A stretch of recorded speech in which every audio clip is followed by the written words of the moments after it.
Hey y'all, it's January the 27th, 2016, and I would like to go ahead and shoot a video real quick and talk to y'all real quick.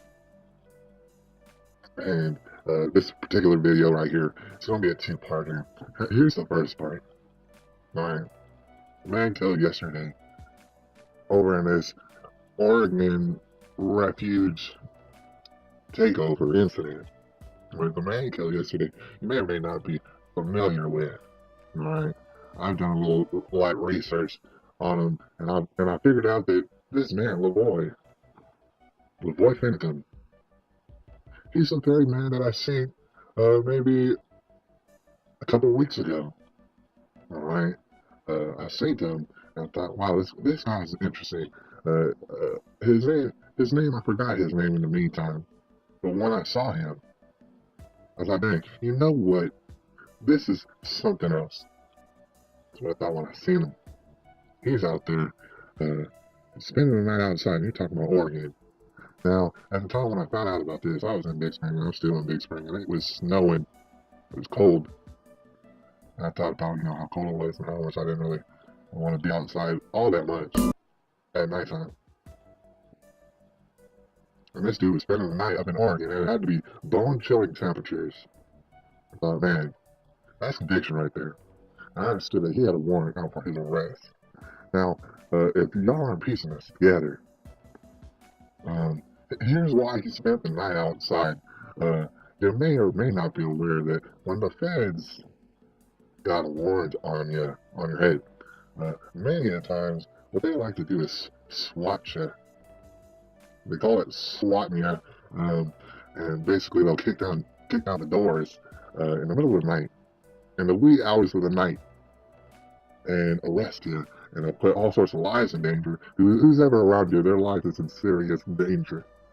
So he thought, well, instead of having that SWAT, the whole building full of women and children and, people, I'm going to actually spend the night outside. And that's what he did in bone-chilling temperatures. Now, a few days went by, a week, couple weeks, and I kind of lost sight of LaVoy, forgot about him. Turns out he was the one that got shot yesterday. Right? And it's kind of ironic. Now, I'm going to bring up photos of all the people who've been arrested yesterday. LaVoy was the one that was killed. Right? And I'll say it's ironic because if you were to look at LaVoy, study him for a little while, you'd be quite astonished that he was the one that was killed in all this. Right? It seems like he'd be the most unlikely to be killed. However, at the same time, he did mention that he was never going to go to jail, and he was just never going to do it. So you can see why certain federal officers might be alarmed by such a statement.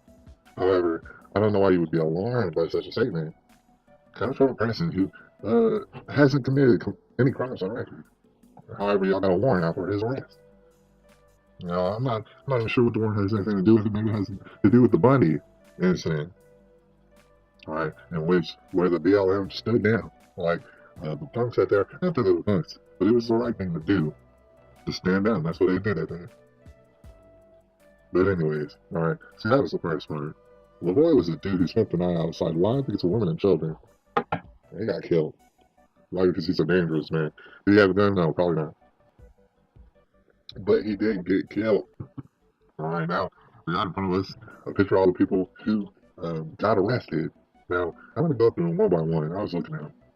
All right, and I just had preliminary research, all right? I have time to do much more research, and all the facts that I've seen thus far, displayed to me, they could very well be disproven in the long run, you know what I'm saying, as facts hash themselves out as they come to light. And of course, I plan to stay updated. I'll keep you updated, all right? But here's what we're looking at preliminary. We got Ammon Bundy, all right? The reason we're looking at him is because we feel like, you know what I'm saying, this was way too chaotic of a situation. But it looks like happened in Oregon yesterday. What it looks like is an ambush, all right? And what happens lots of times in ambushes is that you got people leading you into the ambush, and they know what's happening. Well, they basically know what's going to go down. All right, so the reason we're looking at all these people who aren't dead, who did get shot dead, because chances are one of them one of them's a rat. All right, one of them don't smell too good. We're gonna figure out who. And Bundy. Well, he's got a history, right? He done been tasered by the people, the BLM. You know what I'm saying? His family has had stakes in the culture of ranchers here in America, and he might look at him as ill-advised, and maybe that he got himself into a situation that he couldn't quite deal with.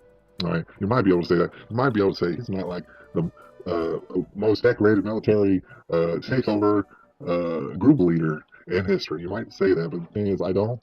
From what it looks like, he is not a provocateur. He's not a government agent. He bit off just a tad bit more than he could chew at the moment. However, it'd be very nice to see a testimonial from him. I mean, he's in custody, right? Not going nowhere. He's not doing nothing. I'm going to get a testimonial from Aaron Bundy, or any one of these people in these pictures that I'll show it to you right now. Ryan Bundy, you might be wondering if you haven't already figured it out. Ryan Bundy has a weird messed up face, and I was like, you know what? Where did that face come from? It's like, how did you get that face? Maybe that has something to do with something. But actually, I looked it up. He actually just had his head ran over as a kid. And it's very tragic and stuff. I don't mean to make fun of him, but that's why his face looks that way. And he also seems like a very genuine fella. Right? You know what I'm saying? In it to win it. Now, Brian Cavalier, now we get to Brian Cavalier. Now, look at him. All right? All right? We all have a tendency to be judgmental. And that's a good thing. Because that's kind of like a survival mechanism. If you look at Brian Cavalier, just if you're judging a book by its cover, yeah, he looks quite suspicious.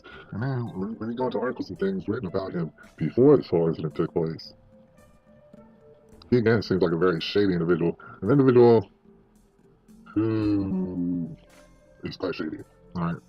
Let's just leave it at that. I mean, he doesn't have a thorough background. It just doesn't seem like he does. And he just doesn't look like he would. Shauna Cox, I looked in her, she's from out of Utah. Salt Lake City, Utah.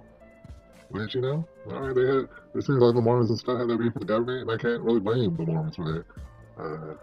Not gonna join their, group or anything like that, but I can't blame them for that. Shauna Cox, she also seems very genuine. From what I understand, she's written books about this kind of stuff, and she seemed very genuine.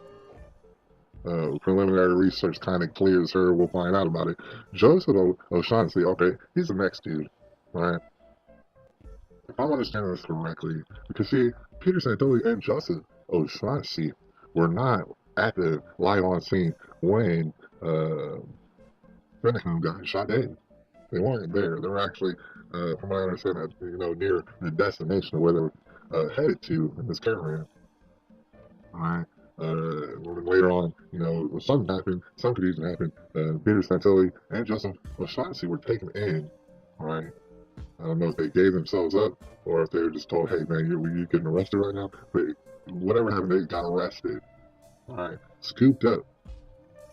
All right. But what's interesting, I probably left the link down there. You might want to go check and see. But I seen someone on YouTube check the records of all these people, their arrest records, because, it would show that they'd just been previously arrested.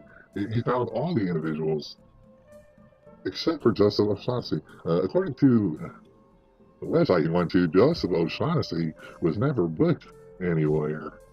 Alright, so they said he was arrested. He never been scooped up. He doesn't really look like most of the other folks. He looks kind of slick, right? Alright, I don't know. I went on YouTube and I saw that, basically his biggest passion in life seems to be something about hating on the Muslims. Alright, but you know what I'm saying? That's his own business. But it seems kind of a little bit off center of what this particular group was trying to emphasize. You know what I'm saying? It seems a little bit off center, is what I'm saying. And then I seen where you couldn't find the record of him being booked. And so I wonder what's going to come of that. I looked into Ryan Wayland Payne, right? And I was looking at him, and just looking at him, and his various photos and videos, I had immediate concerns. I was like, gosh, he just looks too much like he's trying to, I don't know, he's trying to wear that beard. You know what I'm saying? That's what immediately I got from Ryan Wayland Payne. But then I kind of looked further into it. To be honest with you, preliminary research kind of clears him as well. And he really did sound like he was trying to do what he's doing. All right, got Peter Santoli. And, it'd be obvious to see why maybe he could have turned the dudes in. Maybe he's just kicking it somewhere right now, taking it easy. But honestly, I doubt that too. I think Peter Santilli is being genuine, and he's really trying to fight. And he's in custody right now. I'd like to hear his testimonial, but I haven't heard it yet. And then now we got John Ritzheimer at the very end. He was actually not on site when the boy was killed, and this incident took place. He was actually in Arizona, right? Which it sounds fishy, right? But from reports I heard, he actually had to go back and forth and stuff to kind of support his family, right? So he was in Arizona when this happened. He pretty much immediately turned himself in when he heard about what had happened. He said, "There's no need waiting to get swatted in the middle of the night. I'm going to turn myself in so that my family doesn't get swatted." It's basically what John Ritzheimer has said. Now, he might be one of the most familiar faces, and that he kind of went viral. His YouTube videos where he's crying and stuff, and talking very patriotically and stuff. A lot of people looked at him and say, gosh, off top he just looks like a provocateur, like he's trying to drum up some emotion and stuff. When maybe the emotion did not need to be drummed up. And I can see why he would look like a provocateur. And I went in and I looked over some of his videos, and with the mindset maybe quite probably he's a provocateur, and what I'm saying, he just looks like he might be up to no good, but actually he does check out too. He does seem to be quite genuine in his fervor against the crimes against nature that are being done by the government. The crimes against nature, crimes against humanity, crimes against America. All right. So, in conclusion, like I was saying, preliminarily, all right, it seems like everybody's checking out such a Brian Cavalier and the Joseph O'Shaughnessy, but we'll find out. We're gonna go ahead and find out who's really messing things up. This is January the 27th, 2016.